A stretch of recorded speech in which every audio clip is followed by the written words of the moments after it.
मेरे चैनल पर आने के लिए धन्यवाद। यदि आप हमारे वीडियो को सोशल मीडिया पर उपयोग करना चाहते हैं तो आप इसका उपयोग कर सकते हैं। हमें कोई समस्या नहीं है। हमारे नोबल ऑफ किंग चैनल को सब्सक्राइब करें और लाइक करें, शेयर करें। कबीले के सदस्यों को जेल टॉवर में क्या हुआ था, इसका पता तब चला जब उन्होंने हर जगह शव देखे। सुबह सुबह गार्ड अपनी शिफ्ट बदलने आए थे, लेकिन उन्हें एहसास हुआ कि शिफ्ट बदलने के लिए कोई भी जीवित नहीं है। बाकी सभी गार्ड जेल टॉवर में मृत पड़े थे। पहरेदार टावर के अंदर दौड़े और अंदर की स्थिति का जायजा लिया। उन्हें ये जानकर खुशी हुई कि अधिकांश कोठरियां अभी भी बंद थीं, इसलिए कैदी अभी भी अंदर थे। 203 और 204 खाली है, कैदी अंदर नहीं है। मुझे एल्डा का शव भी वहीं मिला। किसी ने उसे मार डाला। जिसने भी ऐसा किया, शायद उसने उन कैदियों को भागने में मदद की होगी। उन कोठरियों में कैदी? अरे नहीं, इसका मतलब है कि राजकुमारी भाग गई है। हमें कबीले के सरदार को तुरंत बताना चाहिए। तुम सब यहीं रहो और इस जगह की रखवाली करो। मैं जल्द से जल्द जाकर उसे बता दूंगा। पृथ्वी क्षेत्र के बुजुर्गों में से एक जेल टॉवर के बाहर भाग गया तथा दूसरे को अंदर ही छोड़ दिया। वो सीधे जी कबीले के मुखिया के पास गया और उसे सारी बात बताई। आखिरकार यह उनके कबीले के जीवन और मृत्यु का सवाल था। गुरुजी, राजकुमारी जेल से भाग गई है, गार्ड ने कबीले के गुरु से कहा।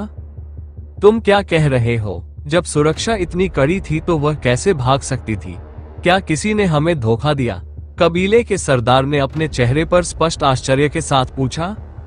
मुझे यकीन नहीं है। मैंने जेल टॉवर के अंदर हर गार्ड को ढूंढ लिया है। राजकुमारी और वह लड़का जो यंग मिस के साथ भाग गए थे।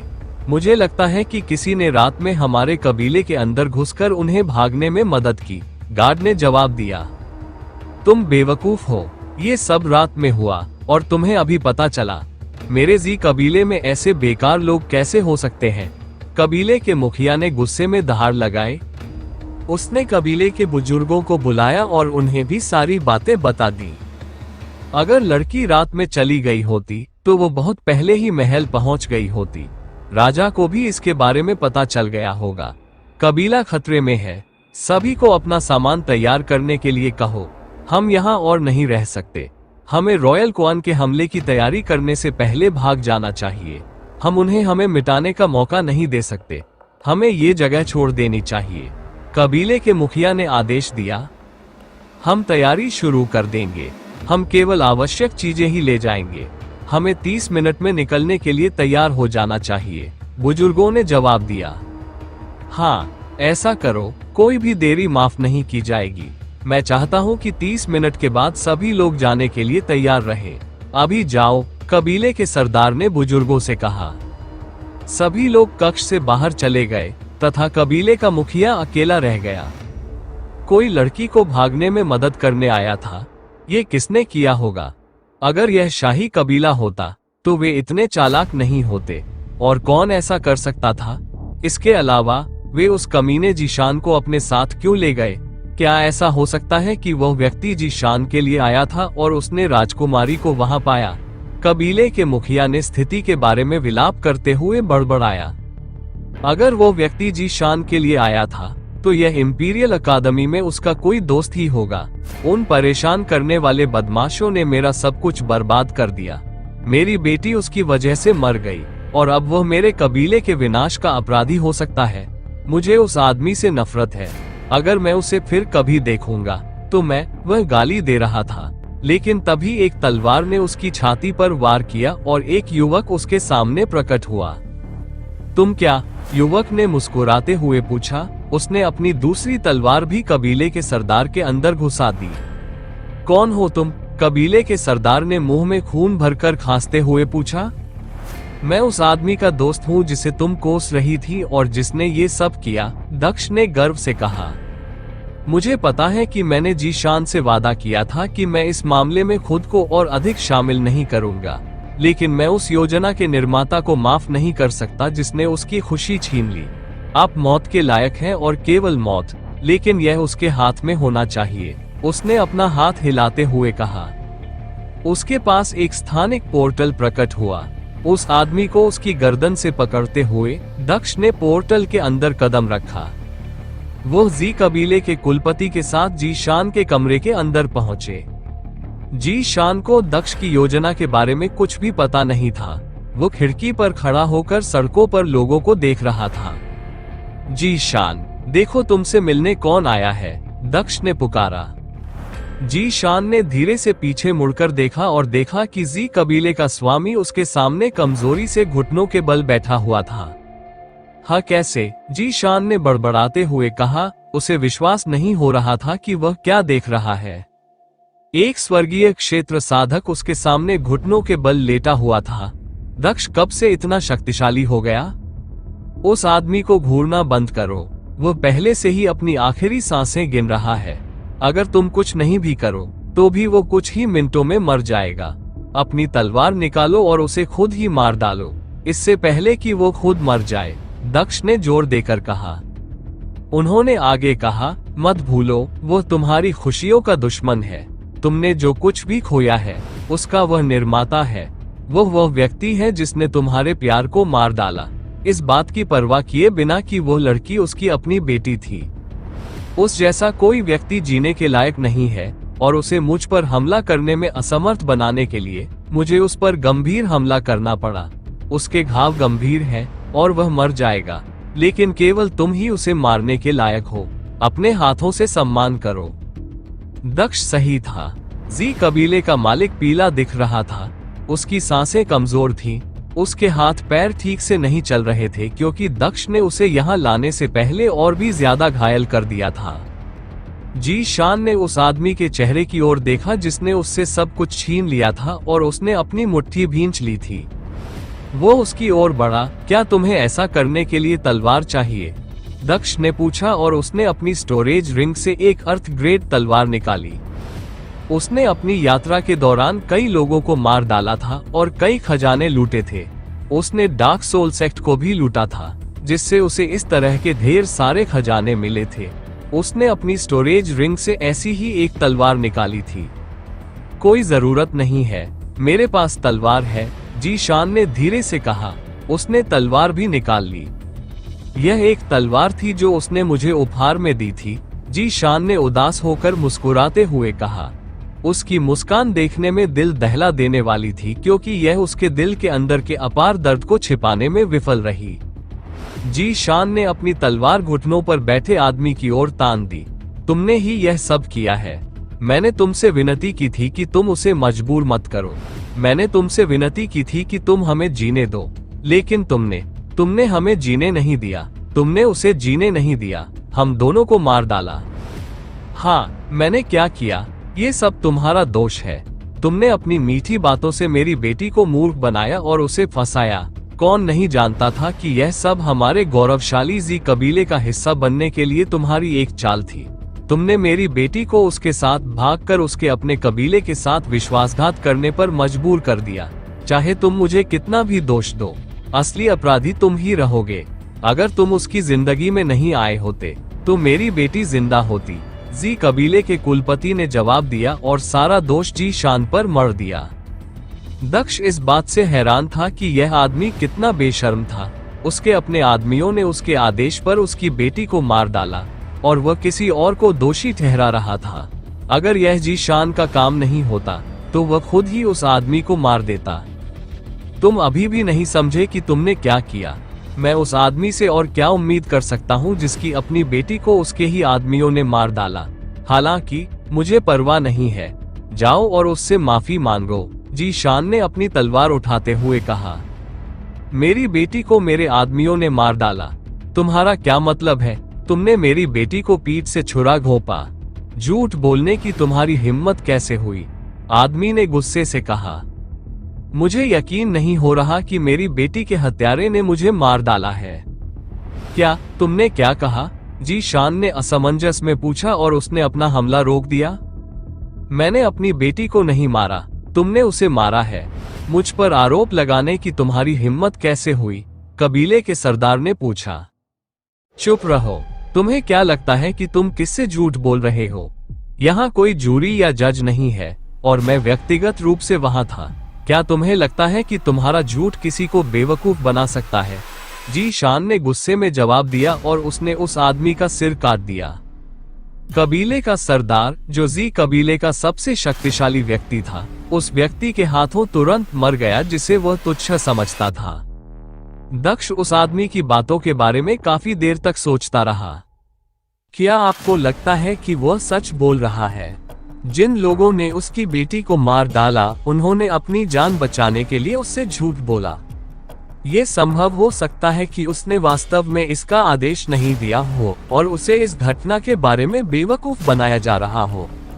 वह निश्चित रूप से अपनी बेटी के साथ जबरदस्ती करने और उसे पकड़ने की कोशिश करने का दोषी था, लेकिन मुझे नहीं लगता कि वह उसकी मौत के बारे में झूठ बोल रहा था। दक्ष ने जीशान को अपने अनुमान के बारे में बताया। नहीं, ऐसा नहीं हो सकता कि उसे पता नहीं था कि क्या हुआ था, और भले ही उसका इसमें कोई हाथ न हो, फिर भी वह इसका कारण था। जीशान ने कबीले के मास्टर के शरीर को देखते हुए दक्ष को उत्तर दिया। वास्तव में उसे किसने मारा?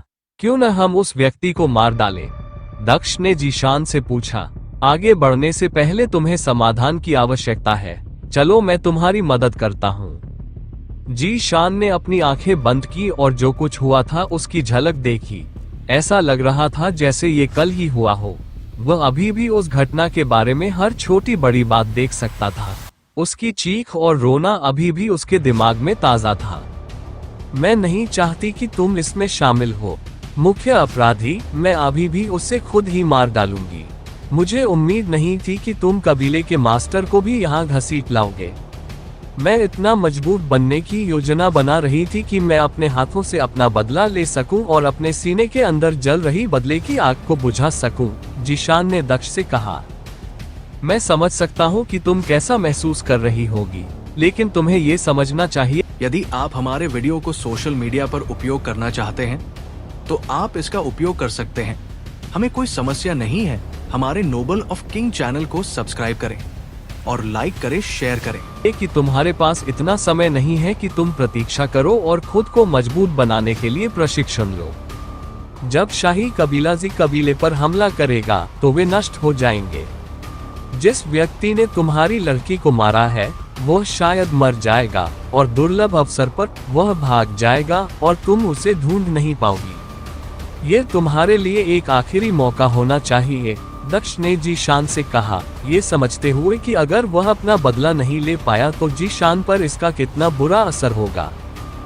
दक्ष ने खुद भी कुछ बदला लिया था और वह जानता था कि उन्हें पूरा किए बिना कितना अधूरापन महसूस होता है।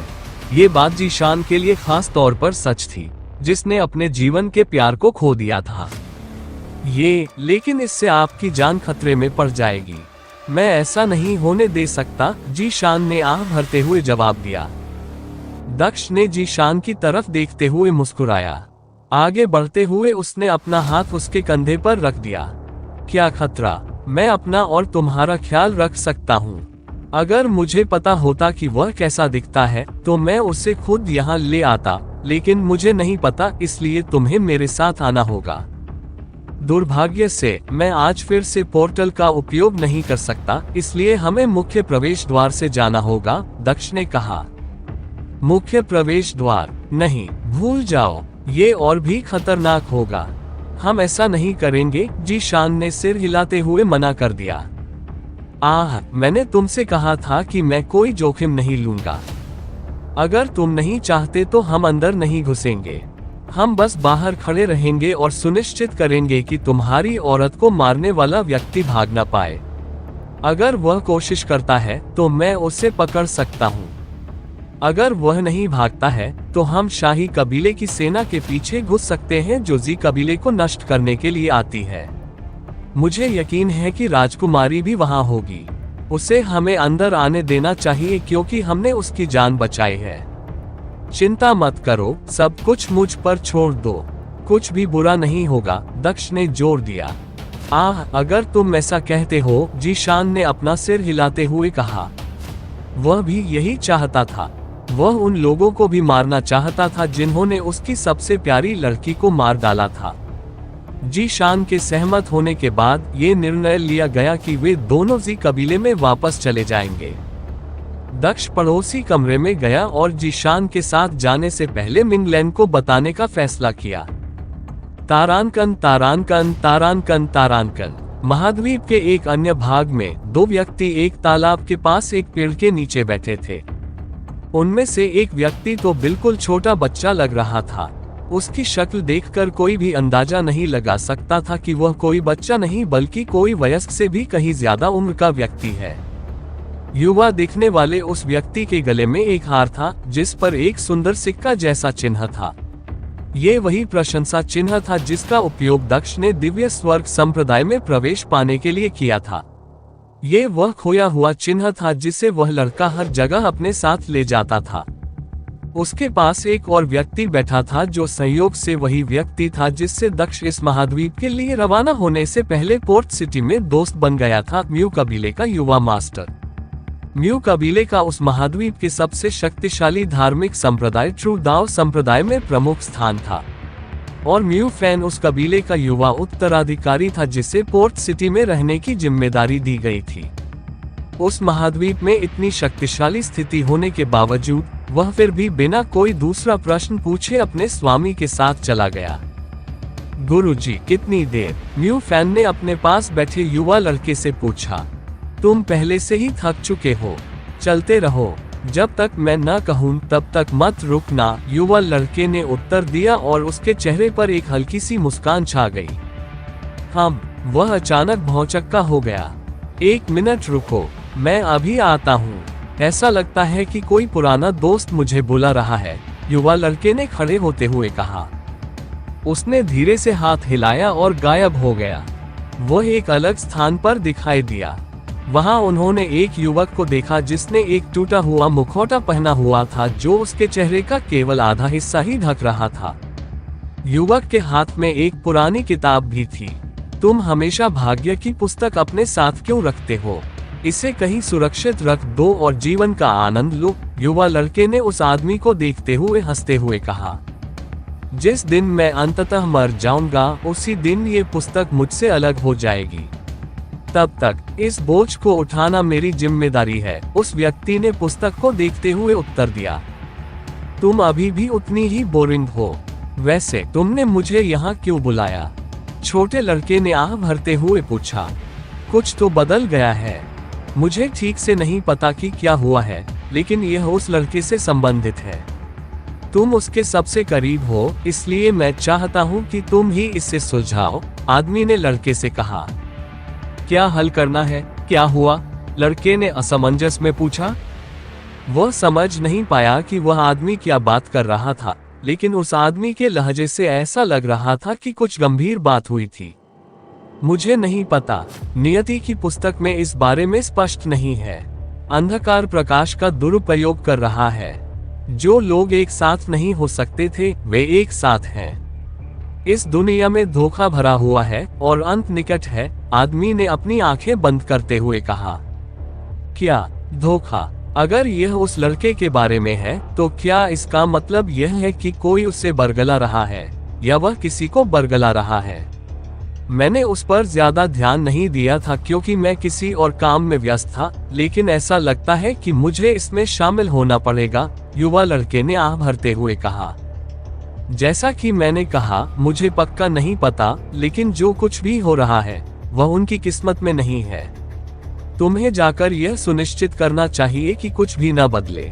ये वैसा ही होना चाहिए जैसा होना चाहिए, आदमी ने लड़के से कहा। तुम्हें पता है कि हम उसकी किस्मत नहीं समझ सकते, ये सिर्फ उसके आसपास के माहौल के बारे में मुझे पता है। चिंता मत करो, मैं जानता हूँ कि चीजों को कैसे संभालना है, युवा लड़के ने गायब होने से पहले जवाब दिया। इसके लिए आपको मुझ पर एक एहसान होगा। अल्पविराम। यद्यपि वह गायब हो गया, फिर भी उसकी आवाज वातावरण में गूंज रही थी। शांति का मार्ग उसके लिए नहीं है और विनाश का मार्ग ऐसा है जिस पर हम उसे चलने नहीं दे सकते। इस समय उसकी मृत्यु भी संभव नहीं है। ये बहुत कठिन है, उस आदमी ने आह भरते हुए कहा। वह वही व्यक्ति था जिसने मिंग्यू को भाग्य क्रिस्टल दिया था जब उसकी जान खतरे में थी। क्रिस्टल ही मिंग्यू को दक्ष के पास लाया था, जिसने इस पूरी यात्रा की शुरुआत की। यहाँ तक कि खुद उस व्यक्ति को भी नहीं पता था कि उसने मिंग्यू को जो क्रिस्टल दिया था उससे इतनी सारी चीजें हो जाएंगी। वह कुछ लोगों के भाग्य को नहीं पढ़ सकता था और दक्ष उनमें से एक था। तारांकन तारांकन तारांकन तारांकन। दक्ष और जीशान होटल से निकलकर पैदल ही जी कबीले में वापस चले गए, क्योंकि दक्ष ने आज पहले ही 2 बार अपने स्थानिक पोर्टल का उपयोग कर लिया था। वे कबीले के पास पहुंचे और देखा कि वह पहले से ही शाही कबीले की वर्दी पहने हुए पहरेदारों से घिरा हुआ था। दिलचस्प है, वे बहुत तेज हैं। मुझे नहीं लगता कि किसी को भागने का मौका मिला होगा। अभी 20 मिनट भी नहीं बीते हैं और तैयारी के लिए 30 मिनट दिए गए हैं, दक्ष ने सभी गार्डों को देखते हुए कहा। मुझे राजकुमारी नहीं दिख रही। उसकी मदद के बिना हम गार्ड के साथ कैसे जा सकते हैं? जीशान ने दक्ष से पूछा। मैंने सोचा था कि वह उस कबीले का विनाश देखने के लिए व्यक्तिगत रूप से यहाँ आएगी जिसने उसे इतने लंबे समय तक कैद रखा था। ऐसा लगता है कि मैं गलत था, दक्ष ने मुस्कुराते हुए जवाब दिया। मैं सेना के हमले से पहले आसानी से अंदर जा सकता हूँ, लेकिन मैं तुम्हें अपने साथ नहीं ला सकता। इसलिए ये देखना मुश्किल है कि अब हम क्या कर सकते हैं। चलो उनके अंदर आने का इंतजार करते हैं। हम उनके अंदर घुसने के बाद चुपके से अंदर घुस जाएंगे, उन्होंने आगे कहा। उसे आश्चर्य हुआ कि सेना अभी भी कबीले में क्यों नहीं घुसी। ऐसा लग रहा था कि वे किसी का इंतजार कर रहे थे। मुझे लगता है कि वे इंतजार कर रहे हैं, जीशान ने कहा। मैं भी यही सोचता हूँ, लेकिन वे किसका इंतजार कर रहे हैं? जी कबीले के सदस्यों के भागने का, दक्ष ने चारों ओर देखते हुए कहा। तभी उसने दूर से एक शानदार गाड़ी को अपनी ओर आते देखा। गाड़ी, मुझे लगता है कि हमें चिंता करने की जरूरत नहीं है। गाड़ी पर लगे प्रतीक शाही वंश के हैं। शाही वंश से कोई आ रहा है। ये राजकुमारी अपने परिवार के साथ होगी। यही कारण है कि सेना ने अभी तक हमला नहीं किया है। वे उनका इंतजार कर रहे थे, उसने मुस्कुराते हुए कहा। गाड़ी रुकी और एक युवा महिला और एक पुरुष गाड़ी से बाहर निकले। क्या वह लड़का उसका भाई है? दक्ष ने जीशान से पूछा। हाँ, ये वही राजकुमार है जिसकी सगाई मेरी, जीशान ने बड़बड़ाया, लेकिन उसने बात पूरी नहीं की। अल्पविराम। दक्ष ने अपनी आंखें मूंद ली और राजकुमार को देखा जो गाड़ी से उतर चुका था। राजकुमार के चारों ओर एक अद्भुत आभा थी, जिससे वह सैनिकों के लिए और भी ज्यादा डरावना लग रहा था। दक्ष देख सकता था कि राजकुमार युवा था, लेकिन वह केवल पृथ्वी लोक में था। उसे आश्चर्य हुआ कि राजकुमार के चारों ओर वह अजीब आभा क्यों थी। वह अपने आसपास उस आभा को बनाने के लिए किसी कौशल का उपयोग कर रहा होगा। अब बुरा है, हालांकि वह व्यक्ति है जिसे जीशान की प्रेमिका से शादी करनी थी। भले ही वह अब मर चुकी है, अगर उसके पास थोड़ी भी भावनाएं होती तो वह शायद जीशान से नफरत करता, क्योंकि वह उनकी सगाई से पहले उसके साथ भाग गई थी। अगर उसकी बहन ने पूछा तो क्या वह वास्तव में हमारी मदद करेगा? उसने उन दोनों को देखते हुए सोचा। उसने जीशान की ओर देखा और कहा, तुम यहीं रहो और पास मत आओ। मैं राजकुमारी से बात करूंगा और अनुमति लूंगा। जीशान समझ गया कि दक्ष का क्या मतलब था और उसने अपना सिर हिलाया। राजकुमारी के पास पहुंचते ही दक्ष ने उसे पीछे छोड़ दिया। तुम कौन हो? राजकुमारी के पास जाने की तुम्हारी हिम्मत कैसे हुई? जैसे ही दक्ष महिला के पास पहुंचा, कुछ सैनिकों ने उसे घेर लिया। उनके हंगामे ने शाही परिवार का भी ध्यान आकर्षित किया। वह यहाँ है, राजकुमारी ने दक्ष को देखते ही बड़बड़ाया। अल्पविराम। राजकुमारी, यह आदमी आपके पास आ रहा था, क्या हमें उसे गिरफ्तार कर लेना चाहिए? पहरेदारों ने पूछा। वह जी कबीले का हत्यारा हो सकता है। नहीं, उसे आने दो, वह एक मित्र है, राजकुमारी ने सिर हिलाते हुए उत्तर दिया। पहरेदारों ने उसकी आज्ञा का पालन किया और एक तरफ हट गए। तुम्हारा दोस्त? महल के बाहर तुम्हारे दोस्त कब से हैं? राजकुमार ने राजकुमारी से पूछा और उसके चेहरे पर एक मनोरंजक मुस्कान तैर गई। राजकुमारी ने मुस्कुराते हुए उत्तर दिया, उसने मुझे जी कबीले से भागने में मदद की। वह मुख्य कारण है कि मैं भागने में सफल रही। हम तो वह जी कबीले का सदस्य है। मुझे लगता है कि उसने हमारा पक्ष जीतने के लिए उन्हें धोखा दिया है। ठीक है, अगर वह अपनी मदद के लिए इनाम मांगने के लिए यहाँ आया है तो हम उसे महल में काम दे सकते हैं। राजकुमार ने अपना सिर हिलाया। नहीं, वह जी कबीले से नहीं है। वह अपने दोस्त की मदद करने के लिए जी कबीले में घुस आया था। तभी उसने मुझे पाया, राजकुमारी ने उत्तर दिया। ये बच्चा जी कबीले के अंदर घुसने में सक्षम था और उसने तुम्हें भागने में मदद की। क्या तुमने नहीं कहा था कि एक आकाशीय क्षेत्र का बुजुर्ग तुम्हारी रक्षा कर रहा था? ये कमजोर आदमी तुम्हारी मदद कैसे कर सकता है? राजकुमार ने पूछा। वह दक्ष के अंदर कोई साधना नहीं देख पा रहा था। उसकी नजर में दक्ष एक नश्वर या ऐसा व्यक्ति लग रहा था जिसकी साधना इतनी कम थी कि वह उसे समझ भी नहीं पाया। राजकुमारी मुस्कुराई, लेकिन उसने कुछ नहीं बताया। उसने अपने बड़े भाई को ये बताने की जहमत नहीं उठाई कि दक्ष जैसा युवा व्यक्ति जी कबीले के आकाश क्षेत्र के एक बुजुर्ग को मारने में सक्षम था। जब दक्ष ने उसकी मदद की और बदले में कुछ भी मांगे बिना उसे जाने दिया, तो उसने सोचा कि वह इन मामलों में शामिल नहीं होना चाहता। उसने पहले अपने परिवार से उसके बारे में कुछ भी नहीं बताया क्योंकि वह उसके लिए असुविधा पैदा नहीं करना चाहती थी। अगर उन्हें पता चले कि शहर में कोई इतना प्रतिभाशाली युवा है, तो उसका परिवार उसे अपने साथ शामिल होने या अपनी सेना में शामिल होने के लिए कह सकता है। वह नहीं चाहती थी कि उसके कारण उसे मजबूर किया जाए, इसलिए उसने यह बात गुप्त रखी। पिछली बार वह इतना अजीब था मानो उसे मेरी किसी भी बात में कोई दिलचस्पी ही न हो। वह यहाँ क्यों है? क्या उसने वाकई अपना मन बदल लिया है और इनाम की कामना करने लगा है? ये समझ में आता है। उसने एक राजा की जान बचाई है। उसे इनाम के तौर पर ढेर सारी दौलत मिल सकती है। कौन इसकी कामना नहीं करेगा? राजकुमारी ने सोचा, दक्ष के इरादों को गलत समझते हुए। वह अभी भी उसके लिए आभारी थी। राजकुमारी और राजकुमार को नमस्कार। दक्ष ने उन दोनों का अभिवादन किया। आप हमें इस तरह संबोधित करते हैं। क्या हमें इसे अपमान के रूप में लेना चाहिए? इसे भूल जाओ, आपने हमारी बहन की मदद की है, इसलिए हम इसे जाने देंगे। तो क्या आप हमारी बहन की मदद करने के लिए पुरस्कार के लिए यहाँ हैं? हमें बताएं कि आप क्या चाहते हैं। हम आपकी इच्छा पूरी करेंगे, राजकुमार ने गर्व से घोषणा की। ऐसा नहीं है कि मैं आपका अनादर करना चाहता हूँ। बात बस इतनी है कि मैं इस राज्य का नागरिक नहीं हूँ। मैं बस यहाँ से गुजर रहा था। यही एकमात्र कारण है कि मैंने आपको इस तरह संबोधित किया। दक्ष ने अपना सिर हिलाते हुए जवाब दिया। वैसे भी आप सही कह रहे हैं कि मैं यहाँ कुछ मांगने आया हूँ। आप इसे राजकुमारी की मदद करने का इनाम कह सकते हैं, उन्होंने आगे कहा। राजकुमारी ने ये शब्द सुने और उसके दिल में थोड़ी निराशा हुई। उसकी निगाहें झुक गईं और उसकी आंखों में निराशा की चमक उभर आई।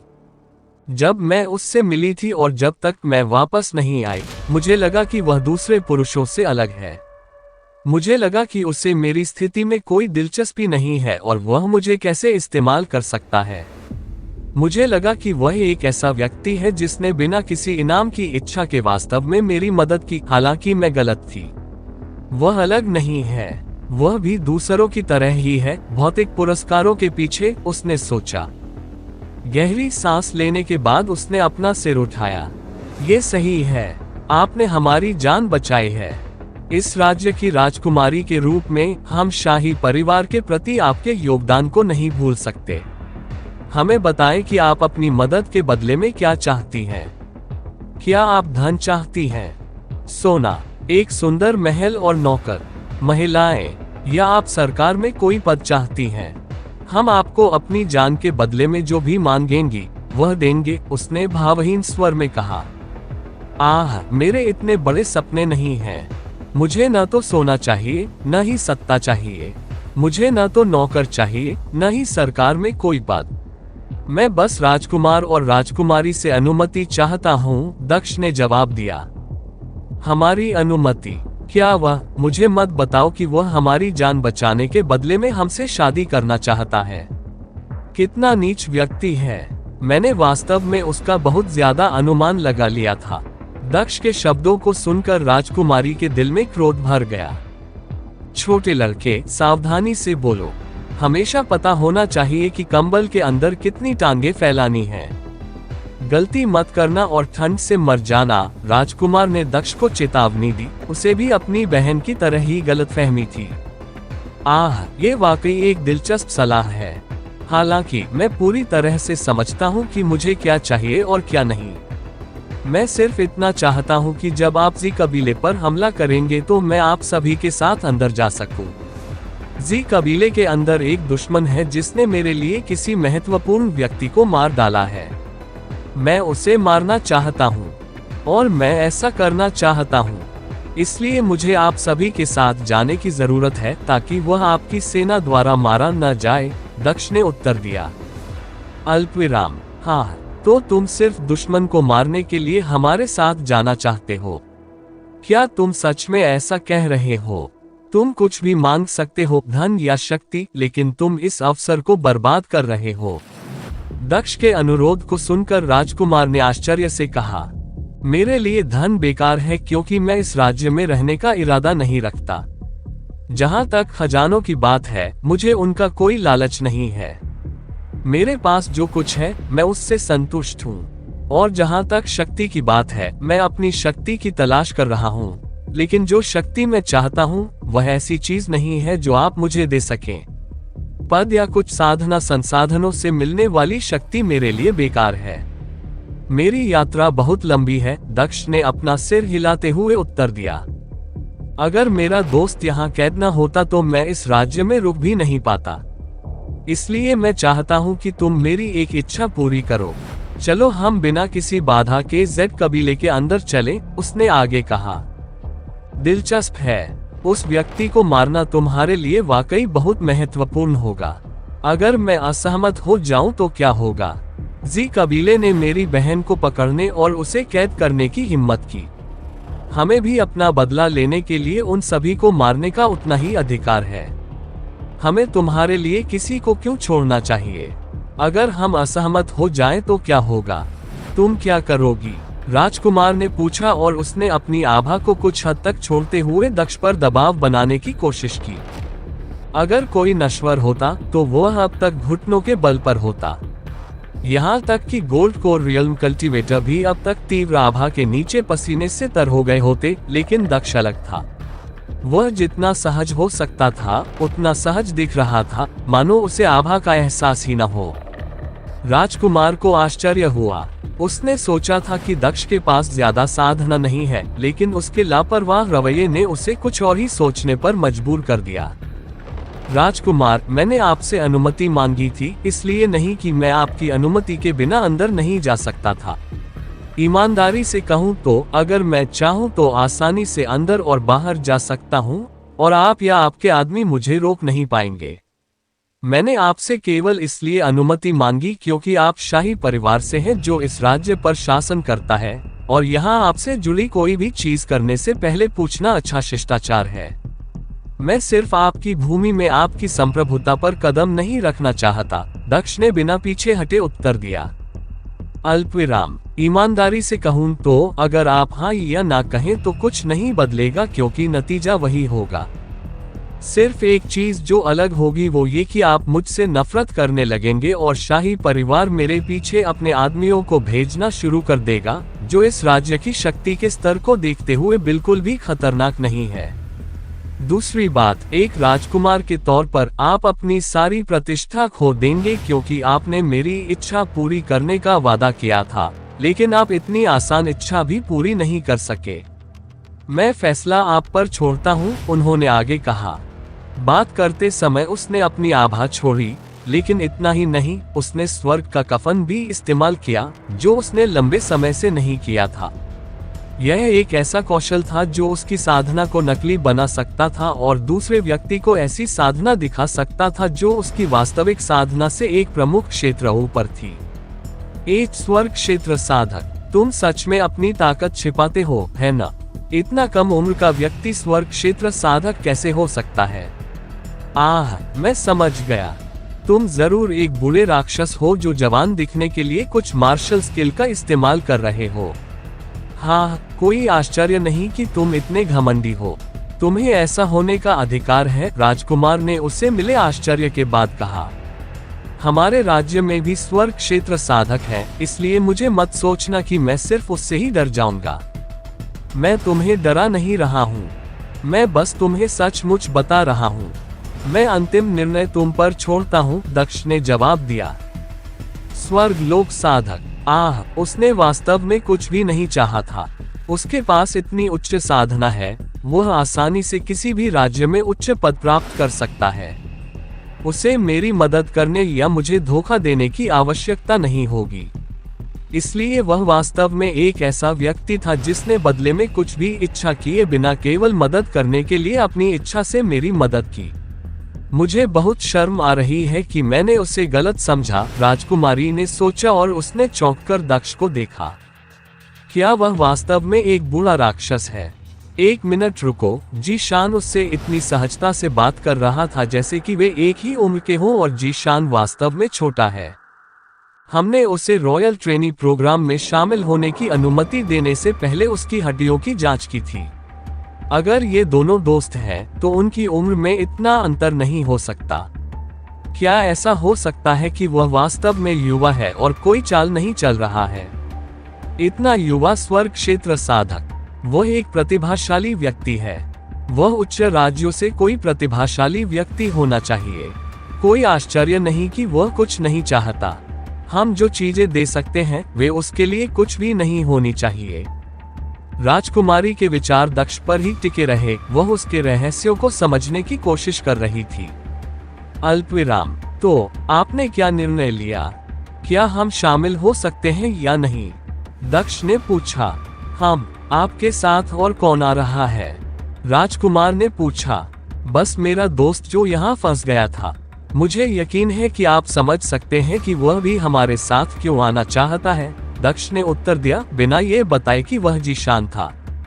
ठीक है, हम वचन देते हैं कि आप और आपका मित्र हमारे साथ अंदर आ सकते हैं, लेकिन हमारे मामलों में हस्तक्षेप न करें, राजकुमार ने सहमति जताई।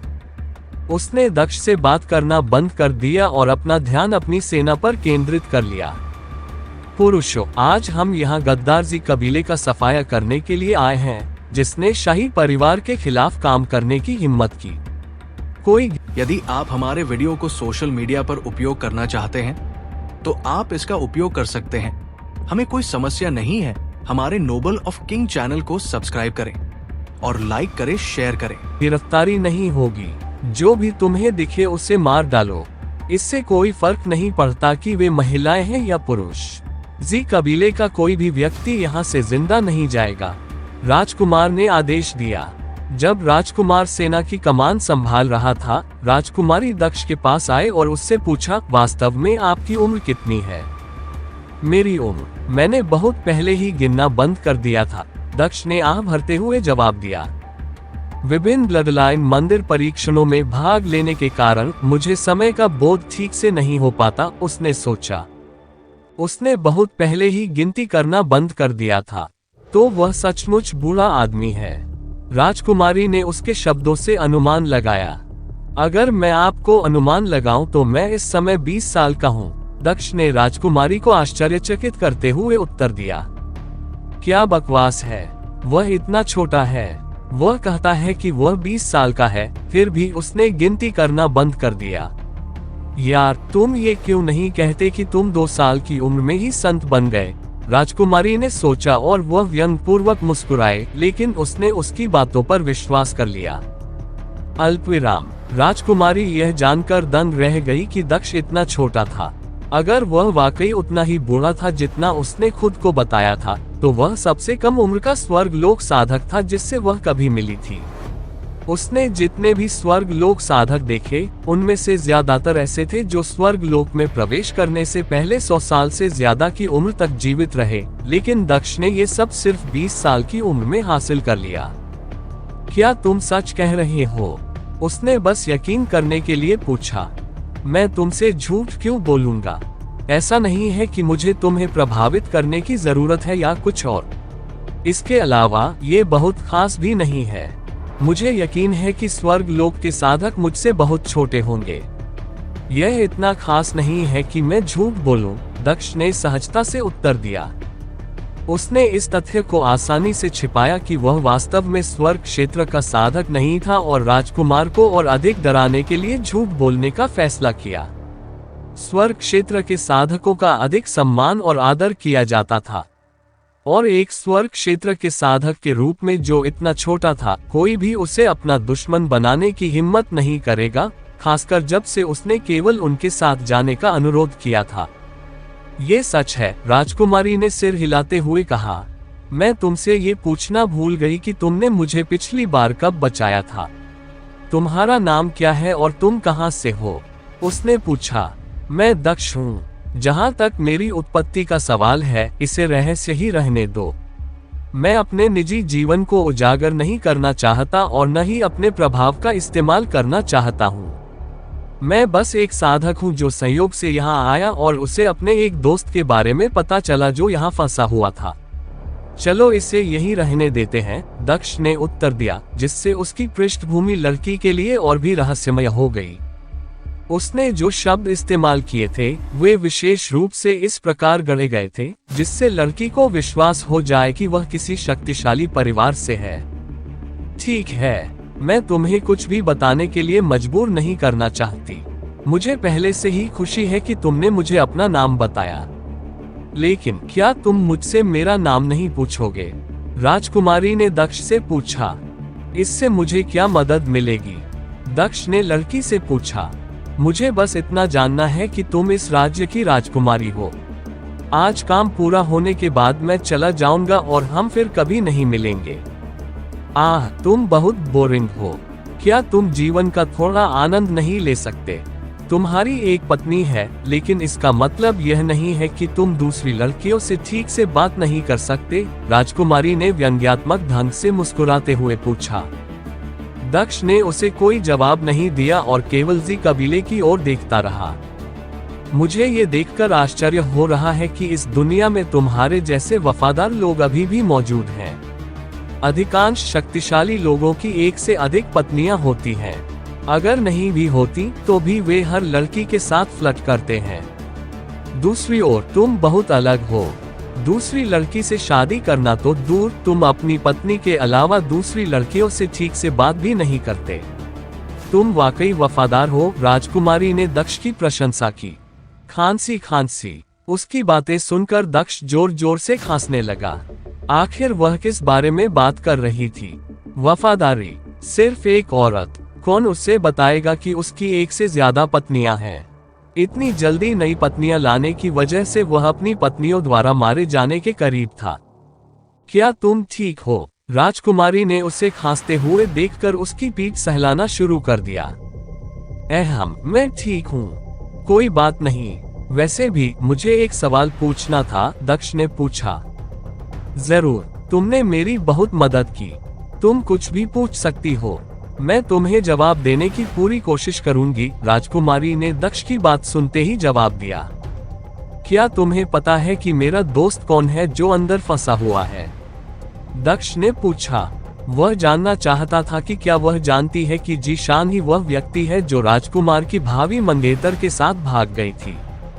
वह अंततः प्रश्न को उसी दिशा में ले जाना चाहता था, लेकिन उसे यह नहीं पता था कि उसका एक प्रश्न उसके लिए कितना गहरा गड्ढा खोद देगा। मैं जानती हूँ। मैंने उसे इंपीरियल अकादमी प्रशिक्षु परीक्षणों में देखा था। वह जीशान है जो एक विदेशी है और एक कमजोर महाद्वीप से आया है। राजकुमारी ने दक्ष को उत्तर दिया, लेकिन वह अचानक रुक गई। वह ये देखकर दंग रह गई कि दक्ष यहाँ था। एक मिनट रुको, वह एक निचले महाद्वीप से आया था और यहाँ कदम रखते ही हमने उसे चुन लिया था। फिर वह तुम्हारा सबसे अच्छा दोस्त कैसे बन गया? वह किसी उच्च श्रेणी के राज्य में नहीं गया और चुने जाने के बाद से वह हमारे लोगों की नजरों से ओझल नहीं हुआ। तुम्हारी दोस्ती साधारण दोस्तों जैसी नहीं लगती, बल्कि ऐसे लोगों जैसी लगती है जो एक दूसरे को लंबे समय से जानते हैं। क्या इसका मतलब यह है कि तुम भी एक निचले महाद्वीप से हो? उसने पूछा और उसके चेहरे पर ज्ञान की झलक दिखाई दी। दक्ष दंग रह गया। उसे उम्मीद नहीं थी कि वह इतनी सटीक और चतुर होगी। नहीं नहीं, मैं उससे इसी महाद्वीप पर मिला था। कैसे और कब, मुझे नहीं लगता कि तुम्हें ये बताना मेरे लिए जरूरी है। क्या तुम अब मेरे सवाल का जवाब दे सकती हो? क्या तुम्हें पता है कि वह वही है जो उस लड़की के साथ भाग गया था जिससे तुम्हारे भाई की सगाई होने वाली थी? उसने विषय बदलने की कोशिश करते हुए पूछा। शायद मैं गलत हो सकता हूँ। ऐसे लोग होते हैं जो जल्दी से करीब आ जाते हैं और हमारे लोगों ने उसे तभी चुना जब उसने परीक्षण पास कर लिया। ये संभव है कि दक्ष वहां था और उसने दोस्ती की। ये सही है। इतना मजबूत और प्रतिभाशाली व्यक्ति निचले महाद्वीप से कैसे हो सकता है? क्या ऐसा सोचना बेवकूफी थी? राजकुमारी ने उसके शब्द सुनकर सोचा। मैं उसके बारे में जानती हूँ, लेकिन मेरे भाई को नहीं। मेरे भाई ने कभी जीशान को नहीं देखा। अगर आपको चिंता है कि वह आपके दोस्त को देखकर नाराज हो सकता है, तो चिंता न करें। जब तक आप उसका नाम नहीं लेंगे, मेरे भाई को पता नहीं चलेगा, राजकुमारी ने मुस्कुराते हुए जवाब दिया। ओह ठीक है, मेरा नाम झू कियानी है। मैंने सोचा कि मैं खुद ही बता दूंगी क्योंकि वैसे भी आप पूछने वाले नहीं हैं। जहां तक मेरे भाई की बात है, उसका नाम झूकांग है, उसने मुस्कुराते हुए कहा। ये जानकर अच्छा लगा। ऐसा लग रहा है कि छापा पड़ने वाला है। मैं अपने दोस्त को यहाँ लेकर आऊंगा, दक्ष ने सिर हिलाते हुए जवाब दिया। वह वापस जीशान के पास गया और उसे राजकुमारी के पास ले आया। झू कियानी ने मिलते ही जीशान का अभिवादन किया। अंततः राजकुमार ने सेना के साथ आक्रमण का नेतृत्व किया और छापा मारा गया। राजकुमारी, दक्ष और जीशान सेना के पीछे पीछे चले। इतने बड़े कबीले में उस व्यक्ति को ढूंढना मुश्किल होगा, जीशान ने दक्ष के साथ चलते हुए विलाप किया। वह समझ सकता था कि यह कितनी बड़ी समस्या होगी। अगर मैं मजबूत नहीं हूँ, तो जिस आदमी की हम तलाश कर रहे हैं, वह कबीले के मालिक का भाई होना चाहिए। उस स्थिति में उसे मजबूत होना चाहिए। जहां भी कोई बड़ा हंगामा हो, वहां उसके होने की संभावना होनी चाहिए, क्योंकि वह कबीले के मालिक के बाद कबीले में दूसरा सबसे मजबूत है। हमें बस कबीले के अंदर रहने और उस पर नजर रखने की जरूरत है, दक्ष ने जवाब दिया, आसानी से उस सवाल का जवाब देते हुए जो जीशान के दिमाग में घूम रहा था। शाही सेना के सैनिक कबीले के हर दिशा में फैल गए, जबकि उनमें से कुछ जीकान के पीछे कबीले के केंद्र की ओर चले गए, जहां अधिकांश बुजुर्ग रहते थे। दक्ष उनके पीछे कबीले के केंद्र तक गया। शाही सेना और जी कबीले के सदस्यों के बीच एक और लड़ाई शुरू हुई। शाही सेना में कई आकाशीय क्षेत्र के साधक और कुछ स्वर्गीय क्षेत्र के साधक भी शामिल थे। जी कबीले के पास सिर्फ 2 स्वर्ग क्षेत्र साधक थे, जो कबीले के मास्टर और उनके भाई थे। कबीले के मास्टर को पहले ही मार दिया गया था और उसका भाई बच गया था, जिसे खोजने के लिए दक्ष यहाँ आया था। उनका मानना था कि वह एक गौरवशाली योद्धा की तरह सेना का सामना करने आएंगे, लेकिन ऐसा नहीं हुआ। कबीले के आकाश क्षेत्र के बुजुर्ग चारों ओर से मारे जा रहे थे, लेकिन कबीले के मुखिया का भाई कहीं नहीं मिल रहा था। हवा उन किसानों की चीखों से भरी हुई थी जो शाही सेना द्वारा मारे जा रहे थे। उनमें से कुछ तो कड़ी टक्कर देने में सक्षम थे, लेकिन अधिकांश दुश्मनों के सामने एक सेकंड भी टिक नहीं पाए। लोग मरते रहे और लाशें जमीन पर गिरती रहीं। मरने वाले ज्यादातर लोग जी कबीले के थे। शाही सेना को कुछ चोटें आईं, लेकिन उनमें से कोई भी गंभीर रूप से घायल नहीं हुआ। इधर उधर देखते हुए दक्ष उलझन में पड़ गया। इतना सब होने के बाद भी वह बाहर नहीं आया। क्या वह तय समय से पहले भाग गया? तुम यहाँ किसे ढूंढ रहे हो? जिस व्यक्ति को तुम मारना चाहते हो, क्या तुमने उसे अभी तक नहीं देखा? राजकुमारी ने दक्ष से पूछा, क्योंकि उसने उसे हैरान देखा था। दक्ष ने कोई जवाब नहीं दिया और बस पीछे मुड़ गया। उसने अपनी दिव्य इंद्रिय का इस्तेमाल करके खुद ही जांच की कि कहीं कोई छिपा तो नहीं है। उसे जीशान से एक अनुमानित विवरण प्राप्त हुआ था। उसे विश्वास था कि वह उसे खुद ही ढूंढने में सक्षम है, भले ही वह उसे मारना न चाहे। उसने अपने आसपास जांच की, लेकिन उसे कोई भी ऐसा व्यक्ति नहीं मिला जो बताए गए विवरण से मेल खाता हो, यहाँ तक कि छिपे हुए लोगों में भी नहीं। वह यहाँ नहीं है, उसने सोचा और भौहें सिकोड़ ली। अपनी आत्मा तलवार निकालकर दक्ष ने उस पर कदम रखा। तुम राजकुमारी के साथ यहीं रहो, मैं जल्द ही वापस आऊंगा, मैं चारों ओर देखने जाऊंगा, उसने कहा और फिर अपनी तलवार पर उड़ गया। उन्होंने ऊपर उड़ते हुए अपनी दिव्य इंद्रिय का उपयोग करते हुए पूरे जी कबीले को स्कैन किया और उन्हें खोजने की कोशिश की। जब वह कबीले के दूसरे छोर के पास पहुंचा तो उसने आखिरकार किसी को देखा। एक छाया बिजली की तरह भाग रही थी और जल्द ही कबीले की सीमा से ऊपर कूद गई। पकड़ लिया, वह स्वर्ग लोक के साधक से कम कुछ नहीं हो सकता। दक्ष ने चिल्लाते हुए अपनी गति बढ़ा दी और कबीले के बाहर छाया का पीछा किया। कहाँ गया? जैसे ही दक्ष कबीले से बाहर निकला, उसने देखा कि वह व्यक्ति गायब हो गया था। फिलहाल वह कहीं नहीं मिला। वह इतनी जल्दी कैसे गायब हो सकता है? दक्ष ने चारों ओर देखते हुए आश्चर्य व्यक्त किया। वह इतने कम समय में इतनी दूर नहीं जा सका होगा। मुझे यकीन है कि वह यहीं कहीं होगा। उसने एक बार फिर अपनी दिव्य इंद्रिय को फैलाया और उस दिशा में उड़ चला जहां उसने पहले उस छाया को भागते हुए देखा था। आह, तुम वहां हो। दक्ष के चेहरे पर एक मुस्कुराहट उभरी जब उसने कुछ देखा। वह पास के एक छोटे से घर के ऊपर उड़ रहा था जब उसने कुछ ऐसा देखा जिसे देखकर वह मुस्कुरा उठा। वह खुश था कि उसे वह व्यक्ति मिल गया था जिसे वह ढूंढ रहा था। हालांकि उसे ऐसा लग रहा था कि वह पहले भी उस व्यक्ति को खो चुका था, लेकिन वास्तव में उसे वह मिल गया था। अपनी दिव्य इंद्रिय से वह एक घर के अंदर छिपे हुए अधेड़ उम्र के व्यक्ति को देख सकता था। उसके हाथ एक महिला के चारों ओर थे। उसने उसका मुंह बंद कर रखा था ताकि वह बोल न सके, जबकि वह उसके कान में कुछ फुसफुसा रहा था। माना जा रहा था कि वह उसे चुप रहने के लिए कह रहा था। कुछ देर बाद उसने महिला को आजाद कर दिया। महिला कांप रही थी, लेकिन उसने भागने या चीखने की कोशिश नहीं की। वह कोने में बैठ गई जबकि आदमी बिस्तर पर बैठ गया। वे कमीने, शाही परिवार ने हमारे कबीले पर हमला करने की हिम्मत की। ये सब उन कमीनों की वजह से है जिन्होंने लड़की को भागने दिया। अगर वे नहीं मरे होते तो मैं खुद उन्हें मार देता। सिर्फ उन्हें ही नहीं बल्कि मेरे भाई को भी। उसने हमें बताए बिना भागने की हिम्मत की। अगर मुझे एहसास नहीं होता कि मेरा भाई गायब हो गया है तो मैं भी कबीले को अकेला नहीं छोड़ता और मैं पकड़ा जाता। अगर मैं उसे देख लूंगा तो मैं उससे बिना बताए नहीं जाने दूंगा। वह आदमी खुद से बात करता रहा और सोचता रहा कि उसे क्या करना चाहिए। दक्ष घर की छत पर उतरा और अंदर कूदते ही उसने छत को जोर से तोड़ दिया। उसने ऐसा इसलिए किया ताकि वह अधेड़ उम्र के व्यक्ति के सिर के ठीक ऊपर उतर सके। वह आदमी स्वर्ग लोक का साधक था और उसे युद्ध का अच्छा अनुभव था। जैसे ही उसने छत टूटने की आवाज सुनी, वह तुरंत आगे बढ़ा और आसमान की ओर मुक्का मारा। एक विशाल सुनहरी मुट्ठी दिखाई दी जो ऊपर की ओर उड़ गई। हालांकि ये किसी को नहीं लगी। जैसे ही छत टूटी, दक्ष तुरंत उस आदमी के पीछे चला गया क्योंकि उसे उम्मीद थी कि उस पर हमला होगा।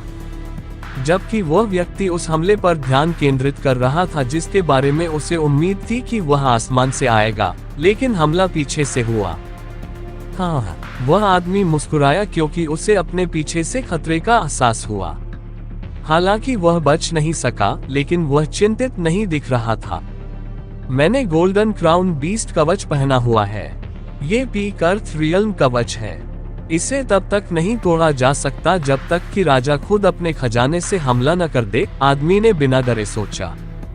वह पहले से कहीं अधिक आत्मविश्वास से भरा हुआ लग रहा था। हालांकि उसका चेहरा पीला पड़ गया क्योंकि एक तलवार उसकी छाती के बीच से निकली जो बमुश्किल उसके दिल को छूती हुई निकली।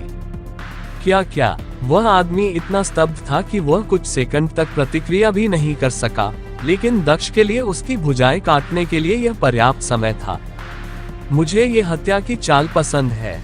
कोई आश्चर्य नहीं कि हत्यारे इतने डरावने थे। किसी मुश्किल दुश्मन का सामना करने की कोई चिंता नहीं है और यह ज्यादा कारगर है, दक्ष ने सोचा जब उसकी क्यों तलवार गायब हो गई। उसने अपनी समय की तलवार भी निकाल ली। दक्ष ने उस आदमी की पीठ से समय की तलवार निकाली। उसने गॉड ग्रेड तलवार को आगे बढ़ाया जिसने पृथ्वी ग्रेड कवच को मक्खन की तरह काट दिया। वह व्यक्ति अपने कवच पर गर्व करता था, सोचता था कि इसे तोड़ना असंभव है। उसे इस बात का पता नहीं था कि कहीं से भी कोई ऐसा व्यक्ति प्रकट हो जाएगा जिसके पास इससे कहीं अधिक कीमती कलाकृति होगी। उस आदमी का पूरा शरीर पसीने से तर था और वह दर्द से कराह रहा था।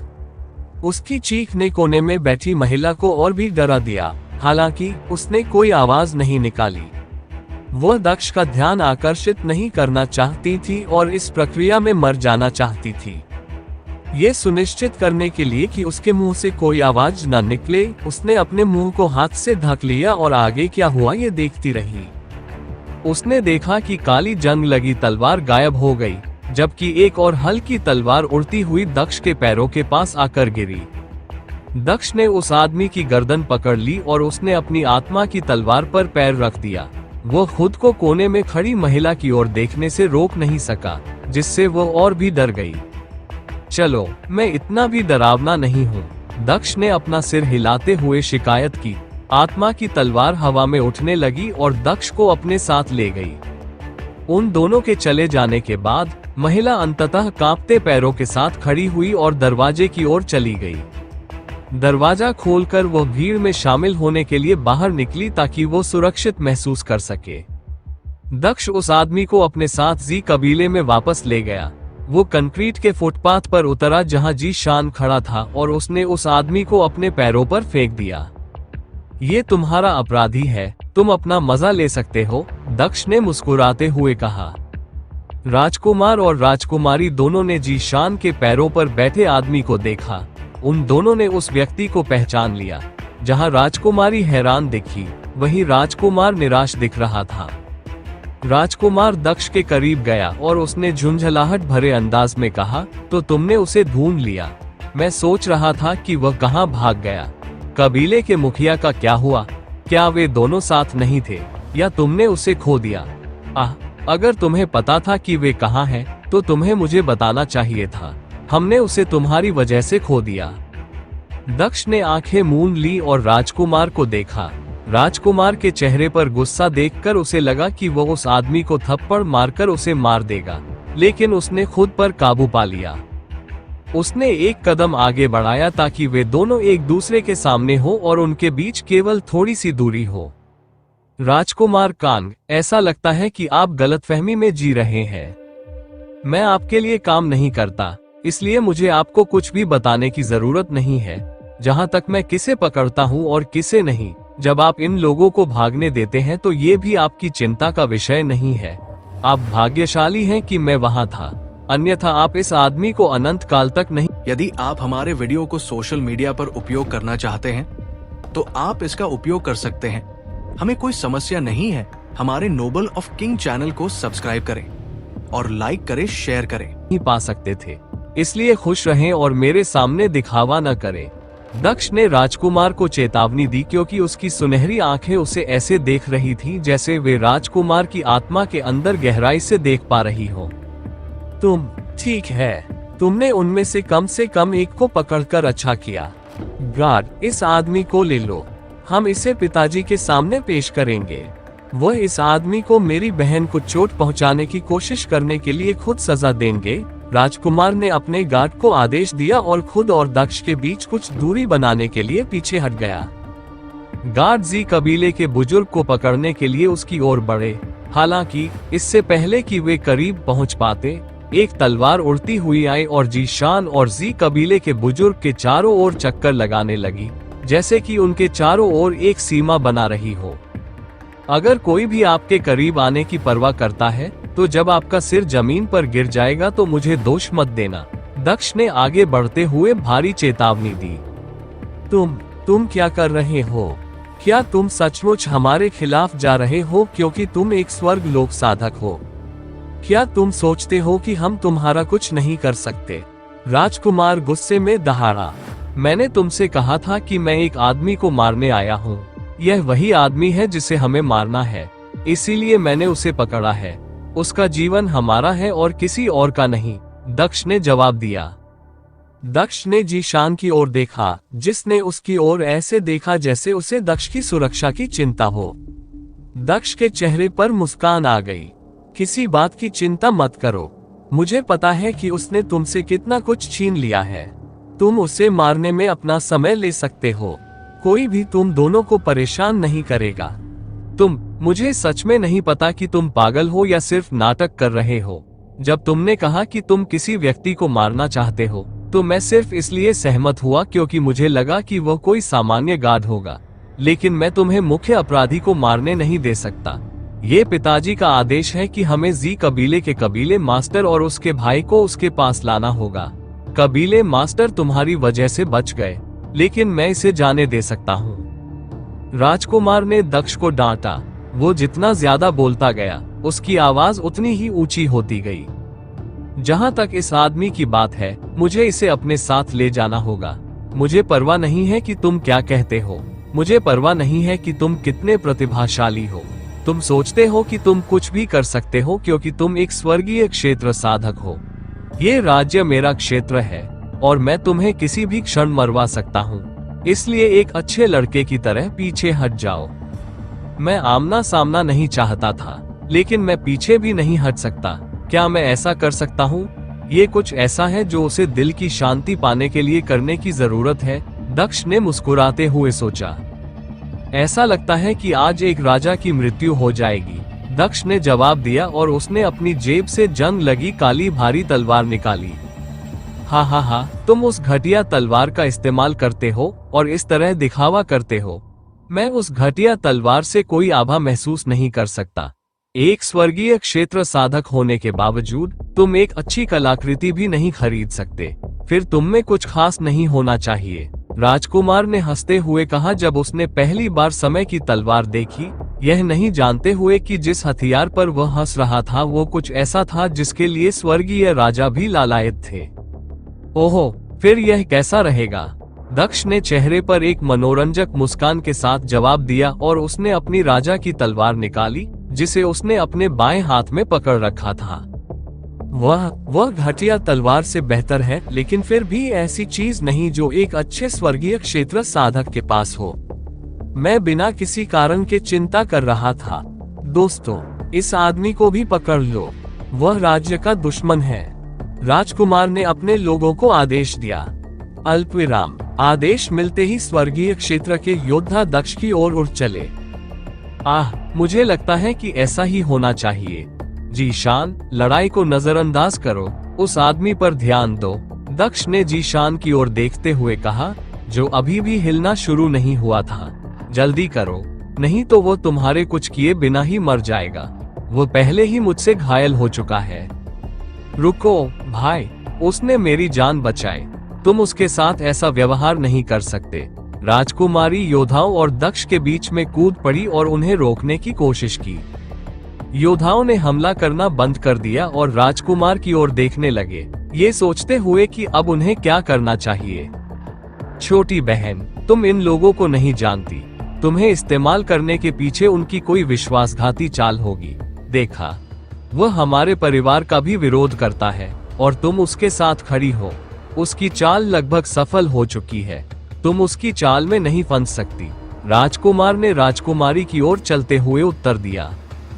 राजकुमारी के चेहरे पर उदासी थी क्योंकि वह सोच रही थी कि वह अपने भाई के विपरीत कैसे आ गई। नहीं, मैं नहीं कर सकती, उसने मेरी जान बचाई है, क्या हम उसकी एक मांग पूरी नहीं कर सकते? वो बस अपने दुश्मन को मारना चाहता है, वह हमारे या राज्य के खिलाफ नहीं जा रहा है, हम उसकी इसमें मदद क्यों नहीं कर सकते? उसने अपने भाई से पूछा। लेकिन आप जानते हैं कि पिताजी ने हमसे क्या करने को कहा है, हम उन्हें निराश नहीं कर सकते, ये शाही आदेश है और वह हमें इसे लागू करने से रोक रहे हैं, इसलिए वह हमारा विरोध कर रहे हैं, हम इसे जाने नहीं दे सकते, राजकुमार ने जवाब दिया। भाई, कृपया, मैं आपसे निवेदन कर रही हूँ, वह कारण है कि मैं इस जगह से जीवित निकल पाए, अन्यथा आपको मेरा मृत शरीर भी नहीं मिलता। कृपया, अगर यह पिताजी के बारे में है तो मैं उन्हें समझाऊंगी, मैं माफी मांगूंगी, मुझे यकीन है कि वह समझ जाएंगे, राजकुमारी ने विनती की। राजकुमार ने दक्ष और जीशान की ओर देखने से पहले उसकी आंखों में गहराई से देखा। अंत में उसके होठों से केवल एक गहरी आह निकली और उसने उसका सिर नीचे किया और एक शब्द बोला, ठीक है। वो उसके करीब गया और बोला, मैं तुम्हारा अनुरोध स्वीकार करता हूँ। तुम्हें माफी मांगने की भी जरूरत नहीं है, मैं खुद पिताजी से बात करूंगा। उसने अपना हाथ उसके सिर की ओर बढ़ाया और उसे धीरे से सहलाया। उसने अपना दूसरा हाथ बढ़ाकर उसका हाथ पकड़ लिया। धन्यवाद भाई। राजकुमारी ने अपने भाई को धन्यवाद देते हुए धीरे से मुस्कुराई। हालांकि उसके चेहरे का रंग उड़ गया क्योंकि अचानक उसके भाई ने उसे खींच लिया था। उसने राजपरिवार का अनादर किया और हमारे प्रति भी पक्षपातपूर्ण व्यवहार किया। उसे माफ नहीं किया जा सकता। अब बिगड़ैल बच्चे की तरह व्यवहार करना बंद करो। जू कांग ने चिल्लाते हुए राजकुमारी को जबरदस्ती घसीटते हुए कहा। अपने हमले जारी रखो। उसने अपने आदमियों को आदेश दिया, लेकिन उसके किसी भी आदमी ने आगे बढ़ना शुरू नहीं किया। उनकी कार्रवाई न होने से क्रोधित होकर प्राइस ने गरजते हुए कहा, क्या हुआ? क्या तुम सब बहरे हो गए हो? तुम उस आदमी पर हमला क्यों नहीं कर रहे हो? उसने दक्ष की ओर इशारा किया, लेकिन जब उसने देखा कि वह जगह खाली है तो उसका चेहरा उलझन में पड़ गया। वहां कोई भी खड़ा नहीं था। क्या वो आदमी भाग गया? उसने उलझन में बड़बड़ाया। उसने अपने आदमियों की ओर देखा। वह आदमी कहाँ गया? इससे कोई फर्क नहीं पड़ता। वह अपने दोस्त को पीछे छोड़ गया। लड़के को मार डालो और जी कबीले के बड़े को सुरक्षित करो। ओहो, तुम मेरे दोस्त को भी मारना चाहते हो? तो मुझे तुम्हें मारने पर बुरा नहीं लगना चाहिए। जैसे ही राजकुमार ने आदेश देना समाप्त किया, उसके कानों में एक आवाज पड़ी। उसे लगा कि यह कहने वाला व्यक्ति उसके पीछे खड़ा है। तुमने कब? राजकुमार हकलाते हुए धीरे से पीछे मुड़ा। राजकुमार कांग, मैं तुम्हें पीछे न मुड़ने की सलाह दूंगा क्योंकि मेरी तलवार की नोक तुम्हारी गर्दन से सिर्फ 1 इंच की दूरी पर है। जरा सी चूक और तुम मेरी तलवार की बलि बन जाओगे। दक्ष ने जू कांग को चेतावनी दी। उन्होंने आगे कहा, यदि आपको मुझ पर संदेह है तो आप अपने आदमियों से पूछ सकते हैं। जू कांग ने अपने आदमियों की ओर देखा, जिनके चेहरे पर चिंता की लकीरें थी और वे सिर हिला रहे थे, मानो वे उसकी सुरक्षा के लिए चिंतित थे। महाराज, उसकी बात सुनिए। आपका जीवन सचमुच खतरे में है, स्वर्गीय क्षेत्र के एक साधक ने पुकारा। क्या तुम्हें लगता है कि मुझे नुकसान पहुंचाने के बाद तुम राज्य से भाग सकते हो? राजकुमार ने दक्ष को धमकी दी। मुझे कौन रोक सकता है? ये राज्य, तुम कोशिश कर सकते हो। सबसे अच्छी स्थिति में मैं इस राज्य को आसानी से छोड़ पाऊंगा। सबसे बुरी स्थिति में अगर मैं मुसीबत में पड़ गया तो इसका अंत इस राज्य के विनाश के साथ होगा और कोई भी जीवित नहीं बचेगा। दक्ष ने उत्तर दिया। उसकी आवाज में शैतान की गंध आ रही थी। उसने अपनी बात जारी रखते हुए कहा, दुर्भाग्य से ये पहला राज्य नहीं होगा जिसे मैं नष्ट करूंगा। राजकुमारी उसकी बातें सुनकर दंग रह गई। उसने एक राज्य को नष्ट कर दिया। जब उसने कहा कि वह खतरे में है तो वह राज्य को नष्ट कर देगा, तो उसका क्या मतलब था? क्या खतरे में होने का मतलब यह नहीं होना चाहिए कि वे मजबूत नहीं है? फिर वह किस बारे में बात कर रहा है? रुको, यह वही होना चाहिए। वह किसी शक्तिशाली राज्य का उत्तराधिकारी है। राजकुमारी ने सोचा, दक्ष के शब्दों को गलत समझते हुए। उन्होंने उसे कोई कीमती कलाकृति दी होगी ताकि उन्हें संकेत मिले कि वह खतरे में है। एक बार संकेत मिलने पर राज्य तक पहुंचने और उन्हें नष्ट करने के लिए किसी तरीके का उपयोग करेगा। रुको, क्या कुछ साल पहले ऐसा कुछ नहीं हुआ था? एक युवा राजकुमार नाराज हो गया था और राज्य नष्ट हो गया था। क्या वह वही राजकुमार हो सकता है? यही होना चाहिए। अगर ऐसा है तो हम उसे नुकसान नहीं पहुंचा सकते। मुझे अपने भाई को बताना चाहिए या राज्य नष्ट हो जाएगा। उसने सोचा और अपनी मुट्ठी भींच ली। भाई, मैंने तुम्हें रुकने को कहा था। मैं ये सब उजागर नहीं करना चाहता था, लेकिन मेरे पास कोई विकल्प नहीं है। वह कोई बूढ़ा राक्षस नहीं है और वह केवल 20 साल का है। तुम उसके बारे में गलत हो। इसके अलावा वह एक उच्च श्रेणी के राज्य का राजकुमार है। क्या तुम गुई राज्य के बारे में भूल गए? उन्होंने किसी उच्च श्रेणी के राज्य के एक रहस्यमय राजकुमार को अपमानित किया और उसकी जान को खतरे में डाल दिया। राज्य तुरंत नष्ट हो गया। अगर मैं गलत नहीं हूँ तो वह वही व्यक्ति है। उसने जल्दी से अपने भाई को बताया, जबकि उसे पसीना आने लगा था। क्या नहीं, ऐसा नहीं हो सकता। वह केवल 20 वर्ष का है। एक 20 वर्षीय व्यक्ति स्वर्ग क्षेत्र का साधक कैसे हो सकता है? यह असंभव है। जब तक क्या वह वास्तव में एक उच्च रैंकिंग वाले राज्य से नहीं है? ये सच नहीं हो सकता। ये सच नहीं हो सकता। मैं इस तरह किसी को कैसे अपमानित कर सकता हूँ? नहीं, यह असंभव है। वह झूठ बोल रहा है। उसने तुम्हें मूर्ख बनाया है। वह वास्तव में एक बुरा राक्षस है जिसने तुम्हें धोखा दिया है। मैं उसे मार डालूंगा। राजकुमार दहाड़ा। झू कांग के चेहरे पर पसीना आ गया जब उसे पता चला कि दक्ष एक उच्च श्रेणी के राज्य का रहस्यमय राजकुमार है। कुछ पल के लिए उसका दिमाग खाली हो गया। उसे यकीन नहीं हुआ। नहीं, उसने यह मानने से इनकार कर दिया कि 20 साल का लड़का स्वर्ग लोक का साधक हो सकता है। उच्च श्रेणी के राज्यों के राजकुमारों के लिए भी इतनी कम उम्र में ऐसी साधना हासिल करना असंभव होना चाहिए। दक्ष के लिए इतनी कम उम्र में ऐसा करना संभव नहीं था। वह इस पर यकीन नहीं करना चाहता था। क्रोध में उसे सचमुच विश्वास हो गया था कि उसके पीछे खड़ा व्यक्ति बहुत बूढ़ा है, लेकिन जवान दिखता है। तुम राजकुमार को नहीं पा सकते। मैं तुम्हें तुम्हारी सही जगह दिखाऊंगा। झू कांग ने राजकुमारी का हाथ छोड़ दिया और बिना किसी परवाह के पीछे मुड़ा और सीधे आगे की ओर मुक्का मारा। क्या वह समझ नहीं पाया कि क्या हो रहा है? उसके पीछे कोई नहीं खड़ा था। दक्ष कहाँ गया? उसके पीछे से आवाज आई। दक्ष वहां कैसे नहीं हो सकता था? गार्ड ने भी कहा कि दक्ष उसके पीछे था। वह क्यों गायब हो गया? झू कांग के दिमाग में कई सवाल तैरने लगे और उसका सिर दर्द करने लगा। उसने गुस्से से चारों ओर देखा, हालांकि वह दक्ष को खोजने में असफल रहा। वह कहाँ है? राजकुमार ने अपने सुरक्षा कर्मियों से फिर पूछा, लेकिन उसे उनके उत्तर की प्रतीक्षा करने की आवश्यकता नहीं थी। जब उसने देखा कि वे उसकी ओर देख रहे हैं तो उसके दिल में ठंडक सी दौड़ गई। नहीं, वे उसकी ओर नहीं देख रहे थे, बल्कि उसके सिर के ऊपर देख रहे थे। झू कांग ने उनकी निगाहें तुरंत समझ ली। उससे ऊपर। उनकी निगाहों से यह स्पष्ट था कि दक्ष उससे ऊपर था। अल्पविराम। जैसे ही उसने अपना सिर ऊपर उठाया, उसका दिल तेजी से धड़कने लगा।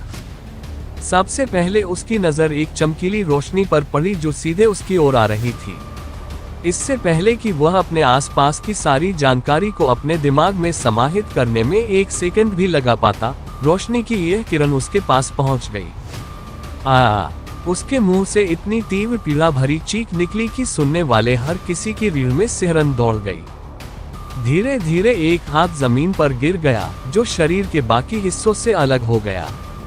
झू कांग दर्द से चिल्लाया क्योंकि उसका हाथ कट गया था। मैं विचारशील होना चाहता था, लेकिन मैं नहीं कर सका। मुझे लगता है कि मेरे गुस्से ने मुझ पर विजय पा ली, दक्ष ने झू कांग से शांति से कहा। दक्ष की बातें सुनकर क्षुन उसके पास आ गई। वह उसके बगल में तैरती हुई उसे उत्सुकता से देखने लगी। क्या क्रोध ने तुम्हें परास्त कर दिया? क्या तुमने हृदय दानव के क्रोधित भाग को अलग नहीं किया? उसने पूछा। अपनी बाईं ओर देखते हुए दक्ष ने क्षुन को देखा। उसके चेहरे पर एक हल्की सी मुस्कान उभरी और उसने जवाब दिया, हाँ मेरे प्यारे क्षुन, एक आदमी को गुस्सा होने के लिए हॉट डेमन की जरूरत नहीं होती, है न? इसका मतलब सिर्फ इतना है कि मैं जब चाहूँ गुस्सा कर सकता हूँ, तब नहीं जब मेरा हॉट डेमन चाहे, और मैं अभी गुस्से में हूँ। ओह, तो यही बात है। मुझे लगा कि इस प्रक्रिया में कुछ गलत हो गया है, जुन ने सिर हिलाते हुए जवाब दिया। लॉन क्लान के होठों पर एक जानकार मुस्कान उभरी और उसने धीरे से उत्तर दिया, चिंता मत करो। क्या गलत हो सकता है? ये सही समय नहीं है कि तुम मेरे साथ कुछ भी गलत करो, है ना? मुझे कुछ नहीं हो सकता। दक्ष की प्रतिक्रिया सुनकर क्षुन का चेहरा पीला पड़ गया। उसे अचानक ऐसा अजीब सा एहसास क्यों हुआ जैसे वह दक्ष के सामने नग्न खड़ी है और वह उसके सबसे गहरे रहस्यों को देख सकता है। आखिर यह क्या था? उसके शब्द ऐसे क्यों लग रहे थे जैसे वह कुछ जानता हो? क्या ऐसा हो सकता है कि वह सब कुछ जानता हो? नहीं, वह नहीं जान सकता। मैं उसके सामने नहीं फिसली, उसे पता नहीं चलेगा, उसने सोचा और खुद को शांत किया। अल्पविराम, तुम किस बारे में बात कर रहे हो? तुम्हारा क्या मतलब है कि यह मेरे लिए सही समय नहीं है? जून ने दक्ष से पूछा। कुछ नहीं, दक्ष ने धीरे से सिर हिलाते हुए जवाब दिया। मेरा मतलब बस इतना था कि जब तक तुम मेरे साथ हो मुझे कुछ नहीं हो सकता। तुम्हारे रहते मेरी मौत का समय नहीं आएगा। मेरा मतलब बस इतना ही था। क्यों? क्या तुमने कुछ और सोचा? तुम्हारा चेहरा पीला क्यों पड़ गया? दक्ष ने चेहरे पर चिंता भरी नजर के साथ जून से पूछा। हालांकि दक्ष चिंतित दिख रहा था, लेकिन जून को लगा जैसे उसने उसके चेहरे पर हल्की मुस्कान देखी हो। क्या यह उसकी गलतफहमी थी? शायद यही वजह है, उसने सोचा। कुछ नहीं, अपनी लड़ाई पर ध्यान दो, क्षुन ने गायब होने से पहले सख्ती से कहा। मैं अपनी लड़ाई पर ध्यान केंद्रित करूंगा। इसका मतलब यह नहीं है कि मैं अपना ध्यान तुम पर नहीं लगाऊंगा, मेरे प्यारे जुन। मैं तुमसे वादा करता हूँ, मैं नहीं गिरूंगा चाहे कोई भी मेरे खिलाफ खड़ा हो, भले ही दुश्मन कोई मेरा करीबी ही क्यों न हो। दक्ष ने मुस्कुराते हुए सोचा। उसने शुरू से ही अपने विचारों को जुन तक पहुंचाने के लिए बंद कर दिया था ताकि वह उसके विचारों को न पढ़ सके। इससे वह जुन को बताए बिना कुछ भी सोचने के लिए स्वतंत्र हो गया। उसने उसे केवल तभी उसके विचार सुनने की अनुमति दी जब वह बिना बोले उससे बात करना चाहता था। चलो दोस्तों, मैंने सोचा था कि तुम मुझ पर तुरंत हमला कर दोगे। तुम लोग बहुत धीमे हो। दक्ष ने झूकान के योद्धाओं को ताना मारा, जो झूकान को दर्द में रोता हुआ देखकर हैरान खड़े थे। तुम कमीने, तुमने हमारे राजकुमार पर हमला करने की हिम्मत की। तुम्हें मरना होगा। स्वर्ग लोक के योद्धा अंततः अपनी घबराहट से बाहर आए और वे दक्ष की ओर उड़ने लगे। यह अच्छा है, मुझे देखने दो कि मैं पिछली बार से कितना मजबूत हूँ। हत्यारा बनना मजेदार है, लेकिन ठीक से कुछ गुस्सा निकालने जितना मजेदार नहीं है, दक्ष ने हंसते हुए कहा और अपनी दोनों तलवारें अपने हाथों में पकड़े हुए जमीन पर गिर पड़ा। आत्मा तलवार अभी भीजी कबीले के बुजुर्ग और जी शान के चारों ओर चक्कर लगा रही थी, उन्हें अप्रत्याशित हमलों से सुरक्षित रख रही थी। जी शान नहीं चाहता था कि दक्ष उससे लड़े, लेकिन दक्ष की बातें सुनने के बाद उसने उस पर भरोसा करने का फैसला किया और लड़ाई को उसके ऊपर छोड़ दिया, जबकि उसका ध्यान उसके सामने वाले आदमी पर था। भाई, उन्हें रोको, हमारे पास अभी भी एक मौका है। अगर लड़ाई हुई और दक्ष को कुछ हुआ तो हमारा पूरा राज्य इसका खामियाजा भुगतेगा। उच्च रैंकिंग वाला राज्य हम सभी को मार डालेगा। यदि आप हमारे वीडियो को सोशल मीडिया पर उपयोग करना चाहते हैं तो आप इसका उपयोग कर सकते हैं, हमें कोई समस्या नहीं है। हमारे नोबल ऑफ किंग चैनल को सब्सक्राइब करें और लाइक करें, शेयर करें। आदमियों को रोको, राजकुमारी ने झूकान से विनती की। लड़ाई रोकने की कोशिश की, हालांकि उसने उसकी एक न सुनी। इसके बजाय वह और भी अधिक क्रोधित हो गया। उसने अपनी बहन को रक्त रंजित आंखों से देखा। उसने अपना दूसरा हाथ उठाकर अपनी बहन को जोर से थप्पड़ मारा, जिससे वह दूर उड़ गई। राजकुमारी जमीन पर गिर पड़ी और उसके सिर से खून बहने लगा। अल्पविराम, मेरा हाथ कट जाने के बाद भी तू उसका साथ दे रही है। मेरे भाई का साथ देने की बजाय तू उस कमीने का साथ दे रही है। पहले मुझे उसे मार डालने दे, फिर देख मैं तुझे एक अजनबी के लिए परिवार को धोखा देने की क्या सजा देता हूँ। झूकान पागल जानवर की तरह दहाड़ा। दर्द उसे क्रोधित कर रहा था, लेकिन एक आदमी द्वारा पीटे जाने से वह और भी क्रोधित हो रहा था। वह इस राज्य का राजकुमार था। वह सभी सुख सुविधाओं में पला बड़ा था, यहाँ तक कि उसके पिता ने भी उसे कभी नहीं मारा था। राज्य के सभी स्वर्गीय क्षेत्र साधक उसके साथ सम्मान से पेश आते थे, लेकिन आज उसे ऐसे ही एक आदमी ने पीटा। इतना ही नहीं, एक अच्छे कुत्ते की तरह माफी मांगने के बजाय उस आदमी ने अपना हाथ काटने की हिम्मत भी की। वह इसे बर्दाश्त नहीं कर सका। अपनी हताशा में उसने अपनी बहन पर भी प्रहार किया, इससे पहले कि वह दक्ष की ओर देखता। तुम कमीने, आज तुम मर जाओगे। वह दहाड़ उठा। जैसे ही उसके मुंह से ये शब्द निकले, उसने देखा कि दक्ष गायब हो गया। फिर से वही परेशान करने वाली क्षमता। उस कमीने को ढूंढो और मेरे लिए उसे मार डालो, उसने अपने आदमियों से कहा। हालांकि तभी उसकी गर्दन पीछे से पकड़ ली गई। क वह अपनी बात पूरी भी नहीं कर पाया था कि उसे हवा में उठाकर जमीन पर पटक दिया गया। मुझे मार दोगे? क्या तुम वास्तविकता से पहले उस सपने को देखने के लिए जीवित रह सकते हो? दक्ष ने राजकुमार से पूछा जब उसने उसे फिर से उठाया। तुम कमीने, झू कान गुस्से में बोला। हालांकि उसे फिर से जमीन पर पटक दिया गया। हम तुम्हें मार डालेंगे, स्वर्गीय क्षेत्र के साधकों ने गरजते हुए कहा जब उन्होंने देखा कि उनके राजकुमार के साथ ऐसा दुर्व्यवहार किया जा रहा है। अल्पविराम। ओह, दक्ष ने साधकों को देखते हुए कहा, मैं वही बात कहूंगा जो मैंने तुम्हारे राजकुमार से कही थी। भले ही तुम्हें लगता हो कि तुम मुझे मार सकते हो, लेकिन क्या तुम्हें लगता है कि मैं उसे मारने से पहले तुम ऐसा कर सकते हो? अगर तुम्हें लगता है तो मुझ पर हमला करो, अगर तुम्हें नहीं लगता तो पीछे रहो। तुम केवल उसकी मौत की प्रक्रिया को तेज करोगे। दक्ष ने झू कान की गर्दन पर अपनी पकड़ मजबूत करते हुए लोगों को चेतावनी दी। जैसे ही स्वर्गलोक के सभी साधकों ने दक्ष की धमकी सुनी, वे रुक गए। राजकुमार को मुक्त करो, हम वादा करते हैं कि हम तुम्हें नहीं मारेंगे, हम तुम्हें केवल राजा के पास ले जाएंगे। तुम अपने पापों के लिए माफी मांग सकते हो, तुम एक स्वर्गलोक साधक हो। यदि तुम राजकुमार कांत को चोट नहीं पहुंचाते हो तो तुम्हें महामहिम द्वारा क्षमा किया जा सकता है। दूसरी ओर, यदि तुम राजकुमार कांत को चोट पहुंचाते हो तो तुम्हारी आत्मा भी नहीं बचेगी, तुम्हें बेरहमी से मार दिया जाएगा। हाँ, महामहिम को रिहा करो, राजकुमार को छोड़ दो, नहीं तो तुम मर जाओगे। एक के बाद एक स्वर्गीय क्षेत्र साधकों ने दक्ष को चेतावनी दी। तुम कमीने, तुम कौन होते हो उसे जीवित रहने देने का फैसला करने वाले?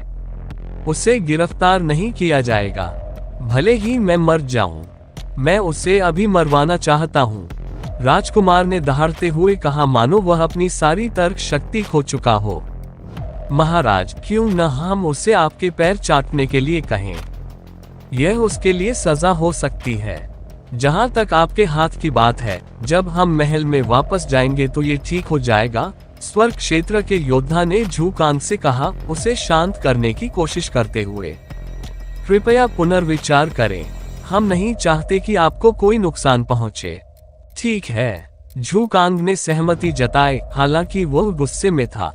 तुम कमीने, तुम्हें तभी गिरफ्तार किया जाएगा जब तुम मेरे सामने झुकोगे और एक अच्छे कुत्ते की तरह मेरे पैर चाटोगे।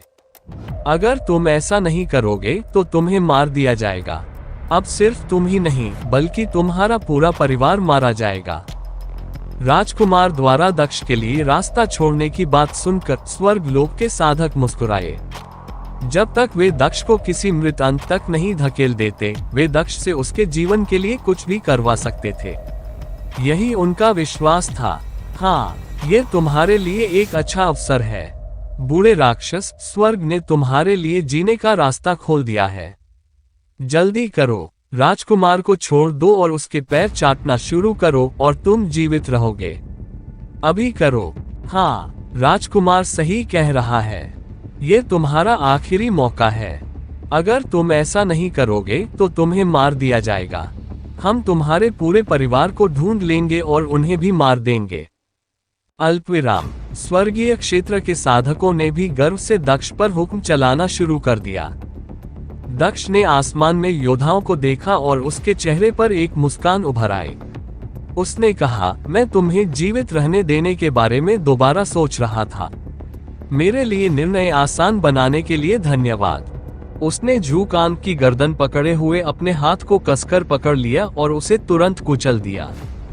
झू कान की आंखें खुली की खुली रह गईं, जैसे वह मर रहा हो। उसने कभी नहीं सोचा था कि उसकी मौत इतनी अचानक होगी।